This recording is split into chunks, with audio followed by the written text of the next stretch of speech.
Drop a like and do share. Leave your comments and do not forget to subscribe for more videos. Hello students, welcome to Edupedia.com, your online gateway to the world of invaluable knowledge. Welcome to the continuing session of our topic, time value of money.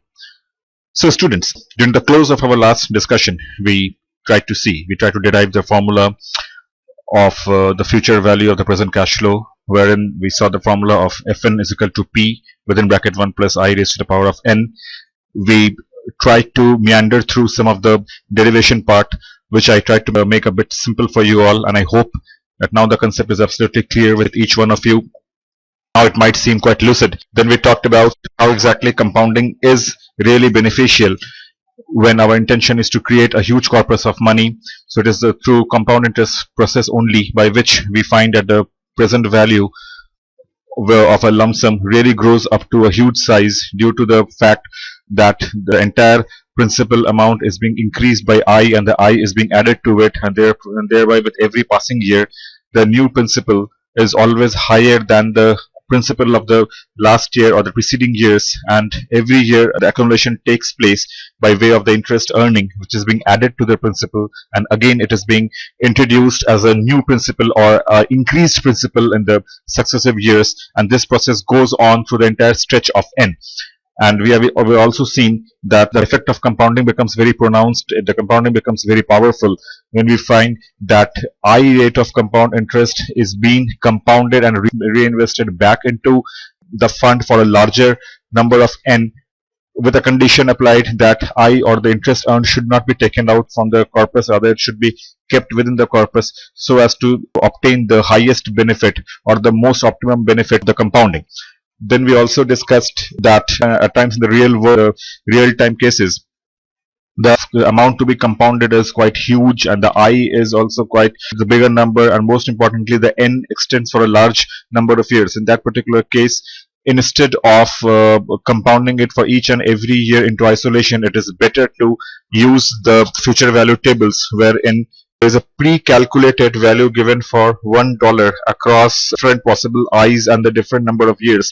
We just need to cherry pick the particular I which we really need for us, and we should take that amount and we should multiply with the given present value so that we can easily arrive at the future value at the minimum loss of time and with the minimum possibility of the errors. So whatever the case may be, whether it is a conceptual formula or the straight cut formula wherein we are taking the help of the compounded value factor of the lump sum tables, the answer has to be the same, the process is the same, but most importantly it is the conceptual part that really helps us into understanding the formula and building the formula, and to understand that how exactly compounding is working and how exactly this 1 is coming in the formula, whereas P is being taken as a common factor, and then 1 plus I is being raised to the power of n number of years. Now my dear students, we shall be taking up a simple numerical, in a real-time numerical, to understand that how exactly the compounding is working for us, and we shall be trying to see it by using both the formulas. Number one, by using the conceptual knowledge, which is a bit lengthy, and second by using the straightforward method wherein we shall be taking use of the lump sum table. The lump sum table variable shall be pressed into action.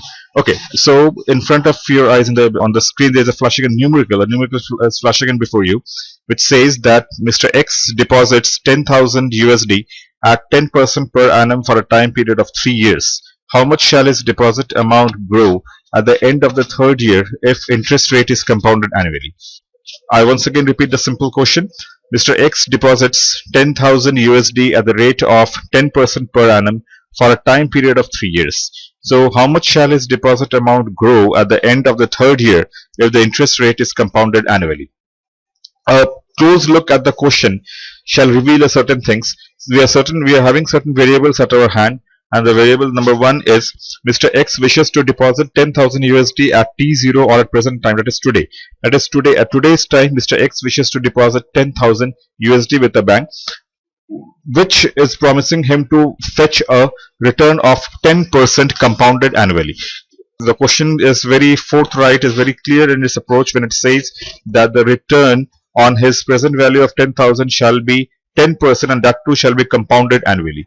And the time frame or the n for which this entire compounding shall take place is 3 years. It means Mr. X wishes to deposit 10,000 USD now, at today's time, that too at 10% per annum rate, and that too for the time frame of 3 years. So Mr. X wishes to calculate the future value, the Fn, where n is equal to 3. He wants to calculate that at the end of the third year, how much the 10,000 USD which Mr. X deposits at today's time at T0 shall grow if it grows at 10% per annum compound interest. Now, in the given condition, the present amount is 10,000 USD, time frame is 3 years, the rate of interest is 10% per annum, compounded annually, and future amount is a big question mark at which you need to calculate. Now, let's start with the conceptual working, which shall be a bit lengthy, but at least it should be very beneficial for you to understand that how exactly the formula which we derived during our previous discussion, that how exactly that formula is being fit in the place and whether or not we are arriving at the right answer. This will also test whether our derivation part is correct or not. Okay, so at the end of the first year, what shall be the amount? So obviously, where n is equal to 1, so F1 is as going by the initial formula for the first year, P plus P into I, that is P taken common 1 plus I. So at the beginning of the first year, I repeat, at the beginning of the first year, the principal is 10,000 USD, and that 10,000 USD is expected to grow at the rate of 10% per annum. So obviously for the first year itself, there is no impact of the compounding, because it is quite simple that in the first year that his present amount of 10,000 shall be increasing by 10%.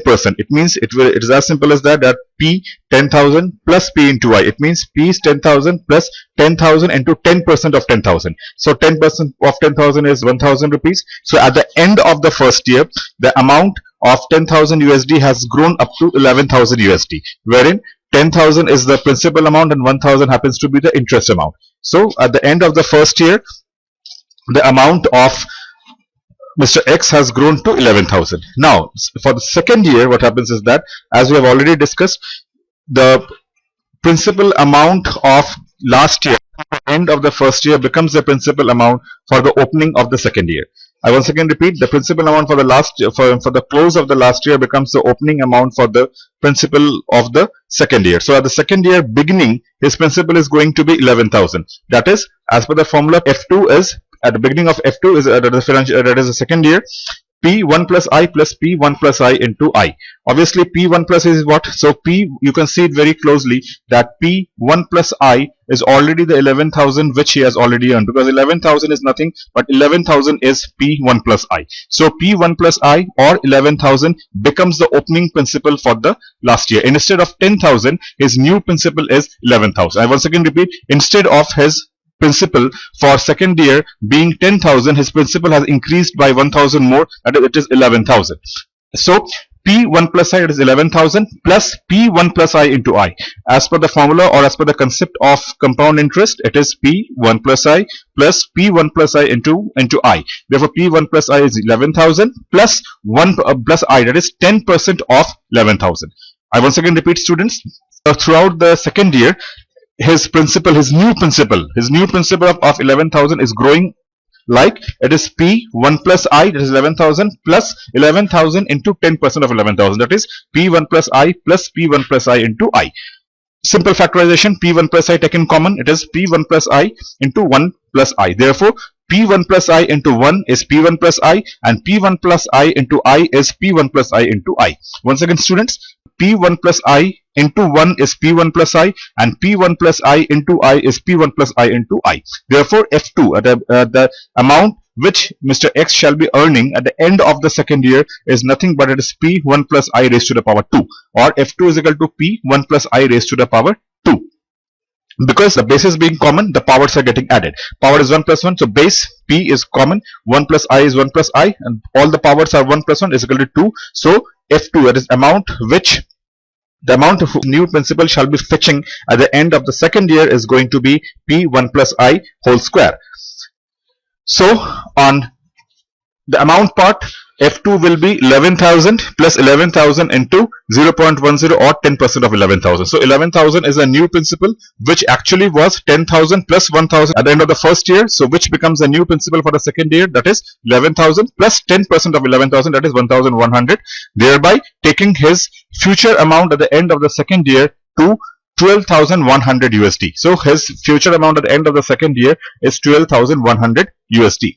Now at the end of the third year, So in order to calculate the amount at the end of the third year, we need to know that what is the amount of the principal which Mr. X is having at the beginning of the third year. I once again repeat, in order to calculate the future value of his investment at the end of the third year, Mr. X should know that what is the value of the principal at the beginning of the third year. So students, it goes without saying that the amount of principal which was lying with Mr. X at the end of the second year, that becomes the opening principal for Mr. X at the beginning of the third year. So at the beginning of the third year, his new principal is becoming P1 plus I whole square. So P1 plus I whole square. Where did we get the P1 plus I whole square from? So we got the P1 plus I whole square as the amount which we got at the end of the second year. So we got P1 plus I whole square at the end of the second year. So the amount of P1 plus I which we got at the end of the second year becomes the opening principal for F3, that is P1 plus I whole square. So P1 plus I whole square, it is a new principal, plus P1 plus I whole square into I. So new principal, that is P1 plus I whole square, and I% on the new principal. It's quite simple, students. F3, at the beginning of the F3, the new principal of Mr. X is P1 plus I whole square, and throughout the year the amount of P1 plus I whole square is growing by I%, thereby taking his amount, his final amount, at P1 plus I whole square plus P1 plus I whole square into I.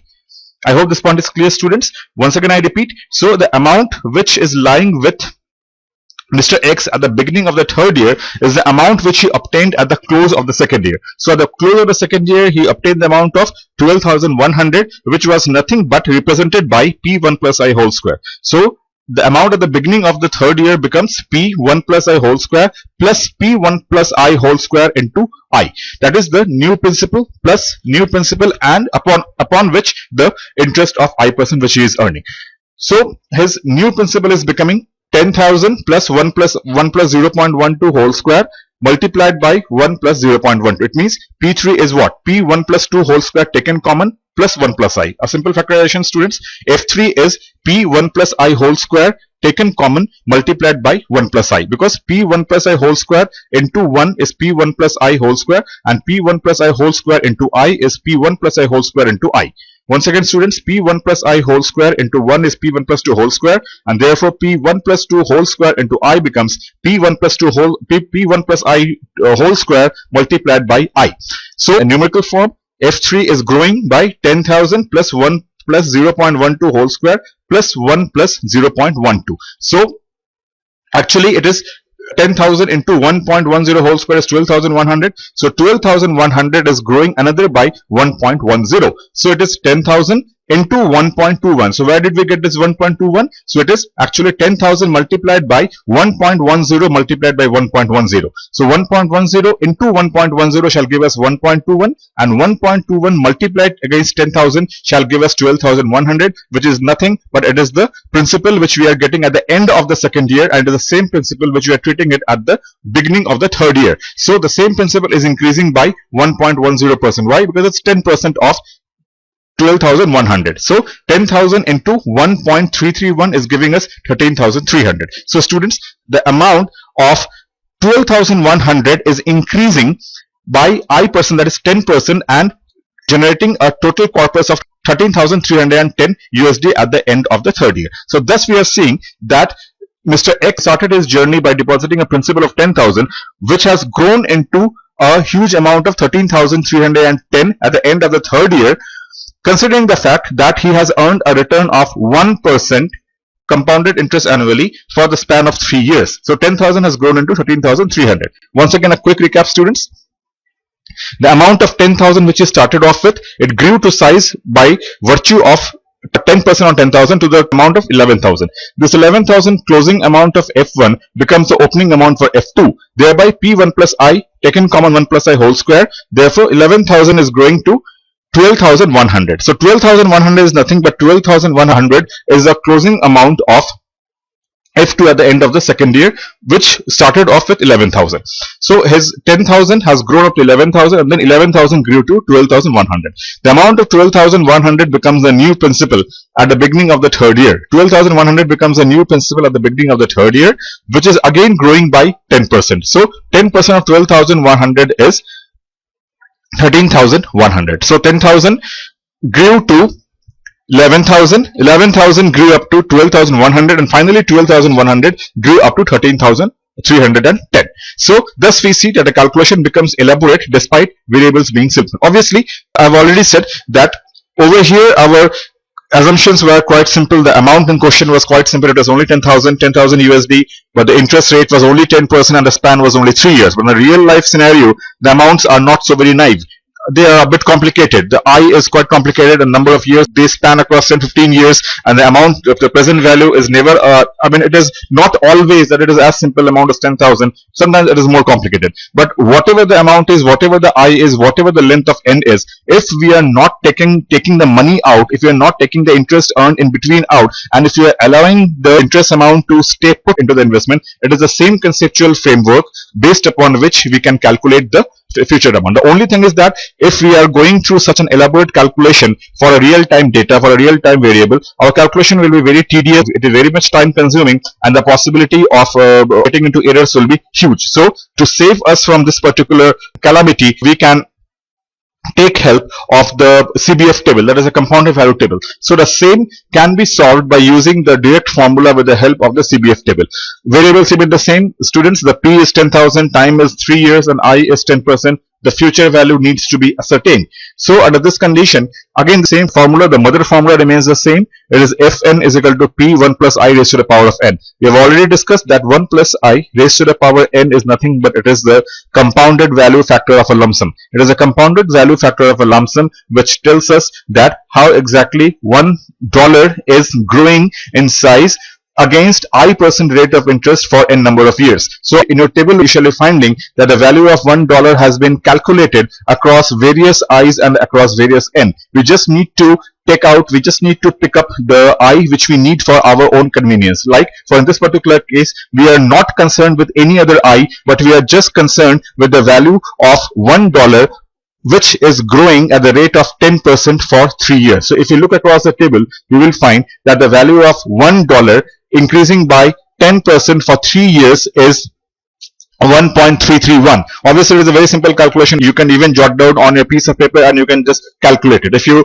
multiply 1.103 times, that is 1.10 into 1 plus 10 into 1 plus 1.10, you shall arrive at 1.331. But as I said, in real life, the calculations are not so very straightforward. So it's better to take help of the tables. So looking across the table, we find that the value of $1 increasing by 10% or growing by 10% for 3 years is 1.331. So we just need to pick the value of 1.331 from the tables, and we shall be simply multiplying it against $10,000, which is the present amount which Mr. X wishes to deposit with the bank. So the future value will become 10,000 multiplied by 1.331, that is 13,310 USD. So students, we find it under both the conditions, that is under the elaborate conceptual formulation as well as under the straightforward calculation, the amount of future value is the same, that is 13,310 USD.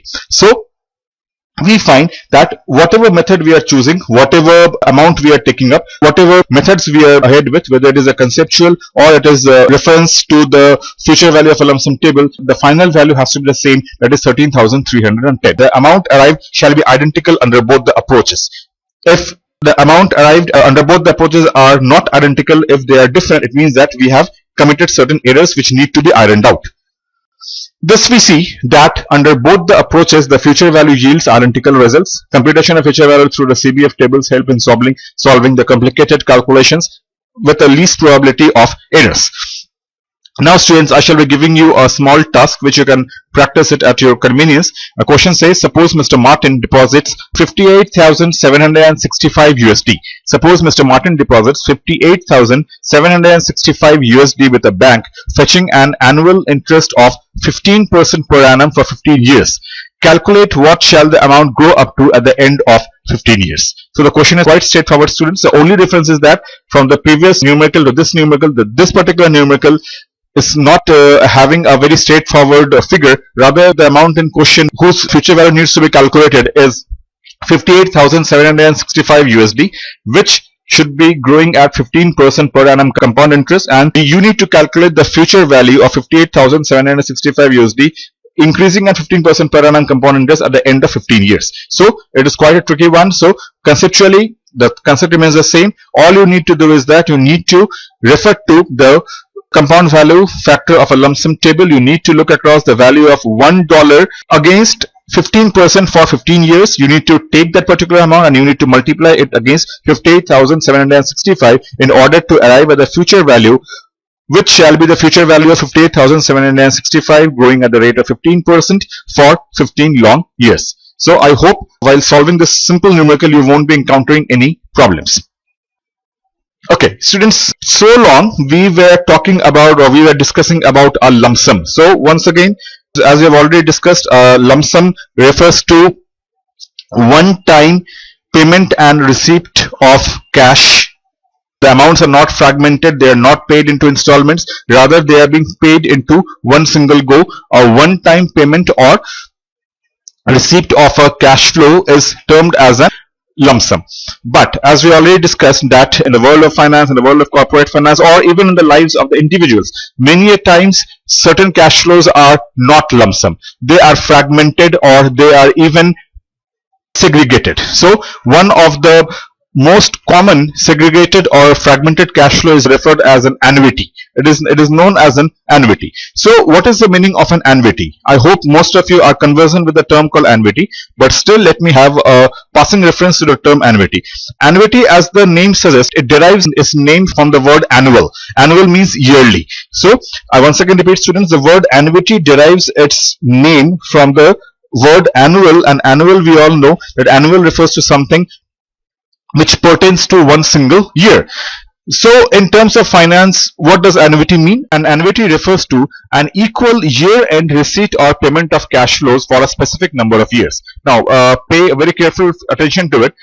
An annuity refers to an equal year-end receipt or payment of cash flows for a specific number of years. This is something very important, that an annuity is nothing but it refers to an equal year-end receipt or payment of cash flows for a specific number of years. So certain points need to be taken into consideration, like an annuity refers to an equal year-end receipt or payment of cash. If the receipt and payment of cash at the end of the year is not equal, if they are unequal, then they won't be termed as an annuity. I once again repeat, students, if the cash flows arising at the end of the year is not identical, or if they are not the same, then that won't be termed as an annuity. At best, they shall be known as an uneven cash flow. If at the end of the year certain cash flows are not matching with each other, if their amount is not identical to each other, in that case, even if those cash flows are not lump sum, even if those cash flows are occurring at the end of every year, still they will not qualify to be known as an annuity. Rather, they shall be known as an uneven cash flow, whether it is a cash inflow or it is a cash outflow. So in order to qualify as an annuity, in order to be known as an annuity, it is highly imperative that the cash flow pattern should be equal. It should be identical to each other for a specific number of years, and that too, that those cash flows should take place at the end of the year. For example, Mr. X depositing 2000 USD at the end of each year for the next 16 years in a bank, paying an interest rate of 8% compounded, is an example of an annuity. So here the person in question is Mr. X, who is depositing 2000 USD at the end of each year for the next 16 years. So can we analyze whether or not the conditions for being known as an annuity are being met? I think they are being met. Why? Because Mr. X is depositing a fixed amount. Fixed amount is for 2000 USD. It is neither more or it is nor less, neither more by a cent nor less by a cent. So the amount which is being deposited, so Mr. X is depositing 2000 USD at the end of each year. So is there an equal year-end deposition? Yes, the equal year-end deposit is that of 2000 USD. Is it taking place at the end of the year? Yeah, it is taking place at the end of the year. And is it for a specific number of years? Yes, the numbers of year in question is 16 years in a bank. In a bank, paying an interest rate of 8% compounded annually is an example of an annuity. Similarly, payments of fixed rental commitments to use a house property is also an annuity payment. Most of the time, when we are taking a house on rent, when we are giving out a house on a rent, either as a landlord or as a tenant, we are paying a fixed monthly amount. So if we multiply the fixed monthly amount with 12 months, then we shall be arriving at the annuity payment of the rentals for the use of using the property. Now students, here a very interesting and simple yet important calculation regarding how to calculate the future value of an annuity. Suppose, just like in the previous example, wherein Mr. X is depositing 2000 USD at the end of each year for the next 16 years in a bank paying an interest rate of 8% compounded. Suppose Mr. X is depositing 2000 USD at the end of each year as an annuity for the next 16 years in a bank who is paying an interest rate of 8% compounded. Obviously, it goes without saying that Mr. X shall be interested. Mr. X shall be highly interested in knowing that at the end of the 16th year, what is the total amount to which his annual payment or annuity has grown up to. I once again repeat, when Mr. X is depositing 2000 USD at the end of each year for the next 16 years in a bank which is paying him a return of 8% compounded annually, it will be very right on his part if he wishes to ascertain that to what value his 2000 annual payment or annuity has grown up to. So how to calculate this? How shall Mr. X calculate this? One thing is for sure, students, that this is not the question of a lump sum. The question over here is not a lump sum deposit. So over here, the approach has to change a bit. But let me guarantee you one thing, that the approach is a bit different, but the basic structure of compounding remains the same. If we are clear with the past discussions, then understanding this particular simple definition or a simple deliberation won't be too very difficult. It shall be equally easy on us. Look students, in front of your eyes, I have jotted out a simple diagrammatic representation. I shall be trying to explain you the entire concept of an annuity or the future value of an annuity with the help of a simple diagram. The concept of annuity can be understood with the help of the following simple representation. Now, I have drawn a 4 timeline on a time graph. There is 1 year, 2nd year, 3rd year and 4th year. There is a timeline wherein we are having the 1st year, the 2nd year, the 3rd year as well as the 4th year. So, as per the definition of annuity, $1, each dollar is being invested at the end of the year. We are not investing at the beginning of the year, rather the investment is being made at the end of the year. So $1 is being invested at the end of the 1st year, second $1 is being invested at the end of the 2nd year, third $1 is being invested at the end of the 3rd year, and the fourth $1 is being invested at the end of the 4th year. So $1 each is being invested as an annuity at the end of each year, and each $1 is expected to grow, suppose, by the rate of 5%. Each $1 is expected to grow at the rate of 5% compounded annually, and the only condition is that instead of being a lump sum payment, this is a annual payment or annuity payment. So student, it is just by applying a little common sense we can find that the moment we are investing or we are depositing 1 USD at the end of the 1st year, so obviously it goes without saying that this $1 shall not fetch any return for the entire stretch of 1 year. Why? Because instead of depositing it at the beginning of the 1 year, we are depositing $1 at the end of the 1st year. I hope this is clear, students. It's a very simple understanding. The $1 which we are expecting to grow by 5% compounded annually is not being deposited at the beginning of the 1st year, rather it is being deposited at the end of the 1st year. As a result of what happens? The 1st year goes wasted. The 1st year shall not fetch any return for 1 year because the amount has been deposited at the end of the 1st year. So when the amount has been deposited at the end of the 1st year, obviously this $1 shall be growing at a rate of 5% for the next 2nd, 3rd and 4th year. So this $1 shall be growing at the rate of 5% for the 2nd, 3rd and 4th year. I hope this is a bit clear to you, students. So that's it for now. In our successive slide, we shall be seeing that how exactly the other amounts are growing in the same fashion. Thank you, students.